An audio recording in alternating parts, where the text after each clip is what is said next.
see you. Oh, you do? Okay. Wait. Um, you are. Oh, there you I don't are. There see we you. There you are. are. How are you? Good. How are you? I'm doing well, thanks. All right. I am ready, and I have. You're the drummer. Is that right? Yeah. All right. Got the drummer from Dishwalla. Very cool. So let's talk about this whole thing with the EP that you have out, and you started writing it when COVID hit and a lot was going on. Is that correct? It And is. yeah, Yeah. and it's kind of a cool thing that you released it with the whole Ukrainian thing happening. So let's go back and talk about Alive and how you started writing again. And you took this break from 2017 Juniper Road, and then you just decided writing again. What happened with the 5 year span, and what made you really get back together and start writing again? Well, right, so it kind of takes either a gig or some kind of an event to get us all together to write, because that's kind of our preferred style is to write together. Um, but then we had this opportunity to work with Alan Parsons, because he does this project where he brings people into his studio that want to learn how to produce and engineer. And because we're here in town, he invited us to be part of that project. And so we had this song that we were working on. And uh, it was kind of the focus of the whole project. And we were, together for a gig because, we'll practice the day before we fly out. And then we get that part of the project done. And then COVID hits. And what kind of, it was almost like, I have a friend who's a DJ, and about a year ago he was like, why put out music right now? You know what I mean? Because Yeah. it was like this thing of like, because you put out music and then you go tour to support it, and then it's this exciting thing. It was kind of more like, maybe I, not. I get that because there are so many disappointments when you think maybe last year when everybody thought, oh, well, 2021 is going to be the breakout year where everybody's going to go on tour. But then again, we couldn't go anywhere. So I get why that person would tell you that. But then again, I'm so glad that you were writing because of all the emotions and the feeling that came out in this song. Right. And then this song uh was not the focus. It was kind of one of these things that we had that we were working on, and it was a work in progress. And then all of a sudden, I think we all individually started to listen to it on our own and go, "Gosh, that might be the song." And then Justin just wrote these words that were like, "Phew," and they had the meaning that they have to him. And then there's this next meaning that was the pandemic, and the next meaning that is this whole thing in Ukraine, and then just in general, with what everything's going on with Texas and everything else, it's just, I don't know. So we're talking about Alive, and Alive is about love, loss, and everything that's happening in our lives in the last, gosh, since 2019. It just seems like a blur, doesn't it? It does. It really, I mean, everybody has their own story, and if I was talking to you when I was a DJ 20 years ago, when Dishwalla was, counting blue cars, I would never have sat in the same room thinking that we would be going through wars and pandemics and everything in in No, 2022. Would we ever imagine that this is our lives now? no. And think about what we were upset about, which was rightfully so. Right. It's all, you can't put the two next to each other. But you think about the issues, and then you think about the issues now, and it's almost like what our grandparents went through. You know what I mean? It's not, this wasn't supposed to be us and our kids generation, and keeping my kids out of school because of a pandemic. Right. It's crazy, just unbelievable. Yeah. And then not even once they go back to school, and you mentioned Texas, that they are, you're in fear of your life just because of diseases and also because of violence. Right. And then another thing is a war may break out any minute. It's the weirdest time. It is a weird time, and it's funny because you can feel it in, like, parking lots and grocery stores and stuff, where you used to stop and smile at people and wait for a minute and hold a door, and now everyone's pushing their cart in front of each other, and it's like, racing into the park. There's no etiquette's kind of gone, like, I feel like when I'm crossing the street, I better cross the street Right. because no one's going to slow down anymore. Well, yeah, the pedestrians, I'm not sure if they have the right of way anymore. I think you're right. So how is Santa Barbara? I mean, how are you still in Santa Barbara? Is that I where? am. Yes. Okay, Yeah. so I know that you were actually locked down. We were Things were shut down here, but we weren't really locked down, or at least I wasn't because I had to come to the radio station. Right. So I can imagine what it's like being locked down and what it feels like in a big city where you can't even get outside at all. I mean, that would be a different world. It was strange, and my wife and I, we would drive to certain areas where we knew that no one was going to be, like industrial areas of Goleta, and we would walk around. There would literally be no people in sight. Or on the flip side, I would go to one of the most popular tourist beaches in Santa Barbara and have a photo of the whole thing completely empty. You Yeah. know, And taking your dog out on the beach when nobody's there is probably the best feeling in the world to see that, and how life was years ago when yeah, nature nature ruled the world, and then yeah. people are back living it. So that is Alive, and that's the first song that you wrote off this EP was Alive, or No, I think the first one was King of the Mountain, and then we switched focus to Alive for the single so because it just.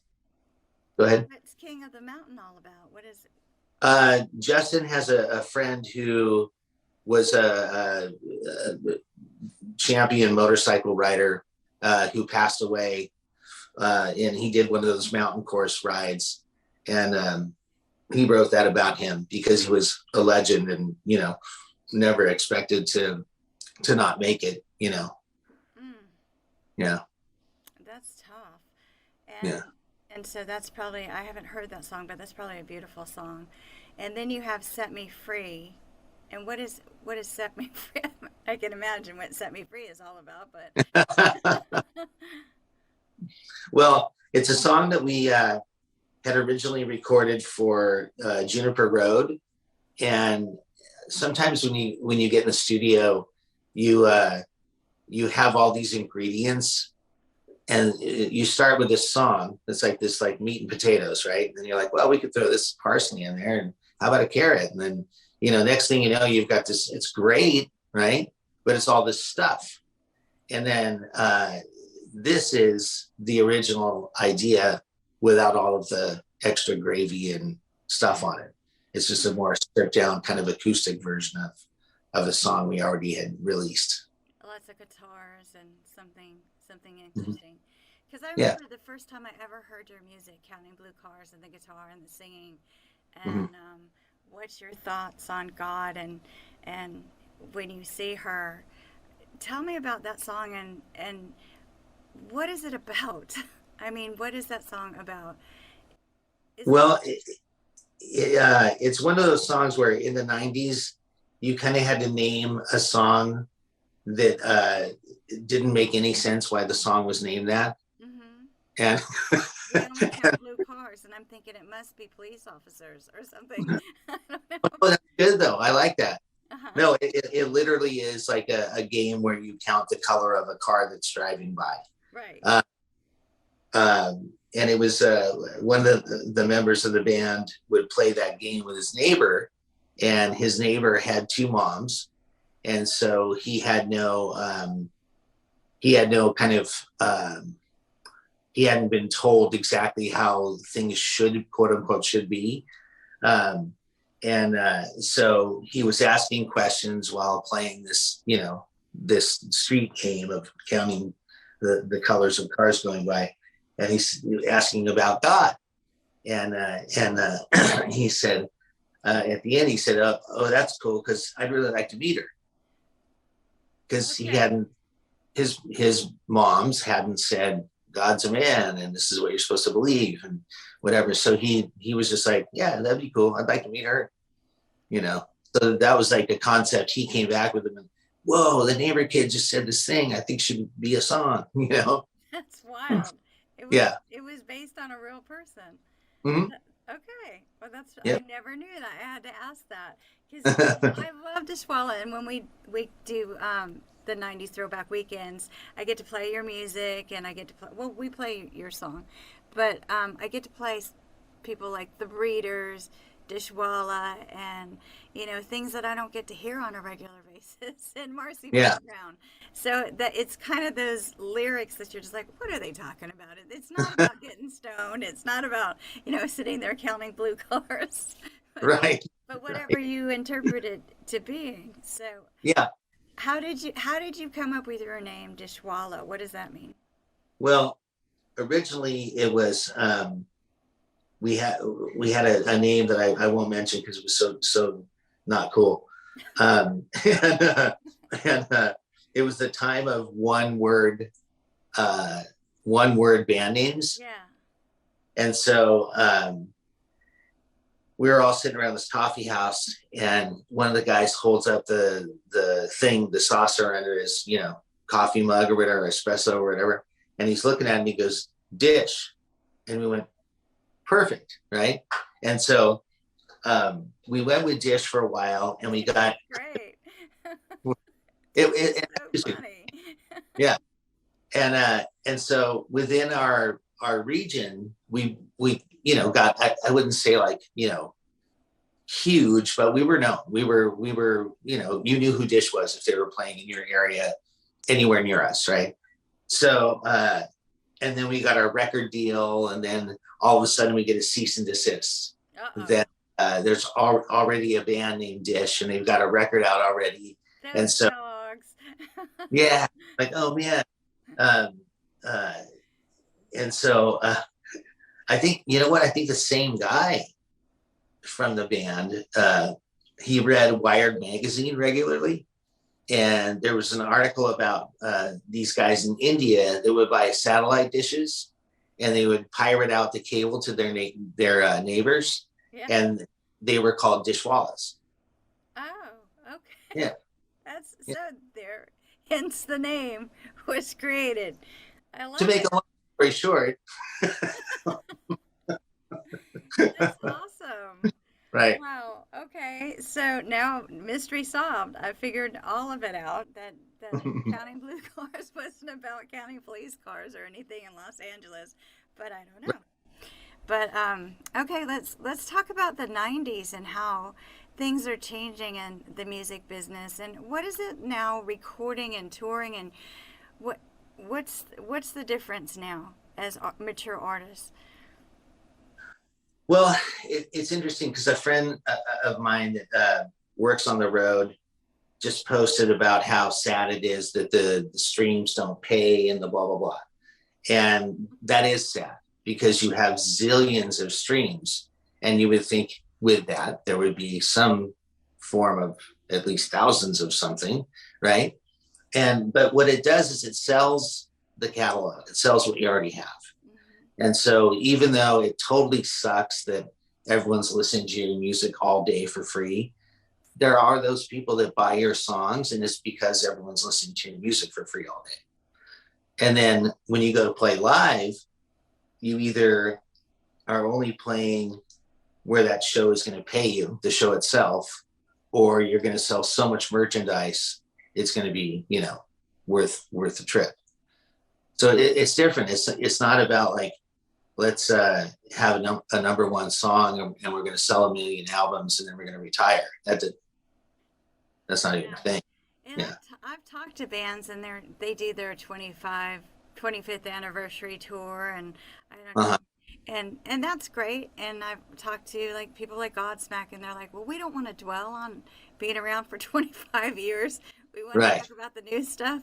So I think you're at the point where, you're going on, you've got an EP out. Do you plan on doing a full live album and a tour coming out pretty soon?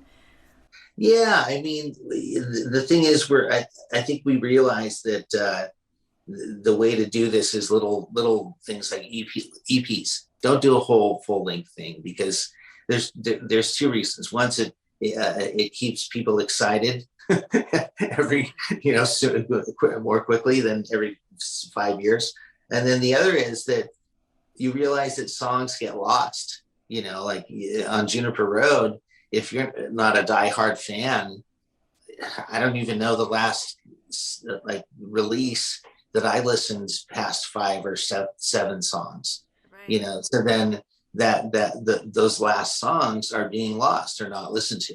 So it's almost better to bring more attention to smaller chunks of music. And that makes sense. That makes Yeah, complete sense. So, and you've all been together, all same members for how long have you been? man. So let's see, Rodney and I for since I want to say like 89 maybe, and then the bass player and I since the early 90s. So yeah, like a million years. Yeah. And do you talk all the time? Are you still friends all the time? Do you hang out or is it? What's funny is we text and email things that we're supposed to talk about, and then we don't. Right. And then one of us will send something insulting to one of the other ones, And somebody and else then does that. yeah, and then everyone responds, and then there's like 2 days of texting back, and then we'll answer the email. Right. So it's a process. It's not business-like at all. I know guys that are our age and going out on the road after, not being 20 and going out now, and you can't relive it. Like, you can't party like you used to, and you can't stay Right. up all night like you used to and expect to sing and play. So, especially for a drummer, you have to stay in shape. You, I do. yeah. Yeah. Well, I teach drums, Oh, you and do? so yeah, and so I actually drum every day. I drum 6 days a week, not every day. Yeah. And I may drum on a Sunday if I have a gig or just for fun.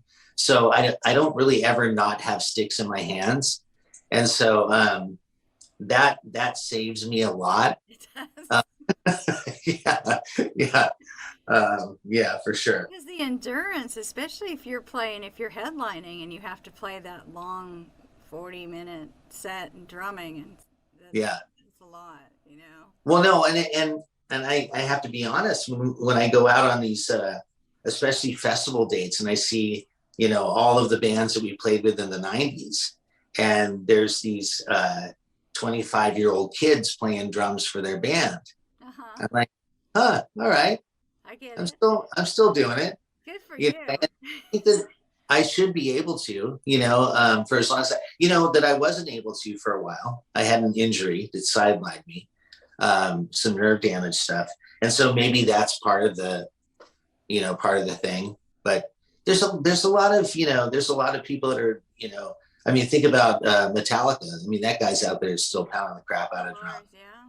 Yeah, so yeah, He's something else. And it's great that you're teaching drums and that, I've done many interviews with people and asking them about arts in schools and where do hmm kids learn to pick up an instrument. But it's great that you're influencing people to play and that we never lose that. I don't think the music is ever going to go away, but it's good that people actually learn how to play the drums and play the right. It is, yeah, no, and play for real, right, right. yeah, Because the music these days, you really kind of don't need it. You can just have yeah, whatever computerized thing that you're going to draw up, but to actually play the guitar and to play a drum line is something incredible that you have to be yeah, very talented to do, right. which I don't. I never learned to play the drums. I played the guitar sort of, but Well, I know a guy. guy, you teach me. So what's happening with you guys? I know that you released the EP like on May 13th, right? Mhm. And so what are you planning any tour around here in the Southeast? Well, so far we have a couple of shows in Texas, and we have a show in Chicago, and then we're playing Fremont Street in Vegas, which is a crazy massive show. I can Um, imagine.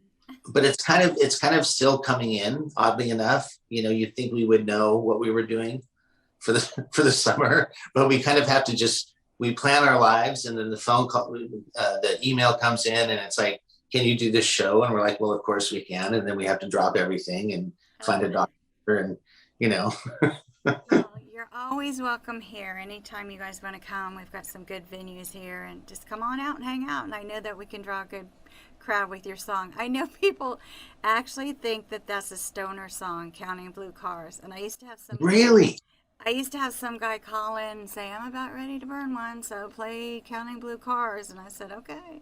that is so funny. I would love to know what that connection is. I don't know, because I listened to it. I always thought it had something to do with the police. I don't know. Wow, how would that be? I mean, Haze, I understand being a stoner song, but Hmm. County Blue Cards, that's fantastic. All Yeah. right, So you I'll learn listen to the something words again. new.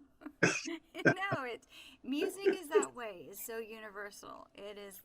It's the modern day poetry. It's your prose, whatever you're writing, and whatever you take away from what you say, and you Yeah. can change lives that way. And I think it's almost better if you don't really know Hmm. what the person was intending or writing about, or what was metaphor and what was literal. And it is great if you're singing the song wrong forever, like half the Pearl Jam songs. Exactly. You know, Like, I don't know if he knew what he was saying. yeah, who cares? As long as someone's entertained. Right. Well, it was so nice talking to you, George. Thank you so much, George. Drummer Okay. from Dishwalla. And how do you pronounce your last name? Pendergast, just phonetically correct. Pendergast. All right. Thank you Okay. so much. I appreciate it. And whenever you come around here, give us a call. We'd love to see you. Okay, we will. All right, Thank thanks. you. Bye. Bye.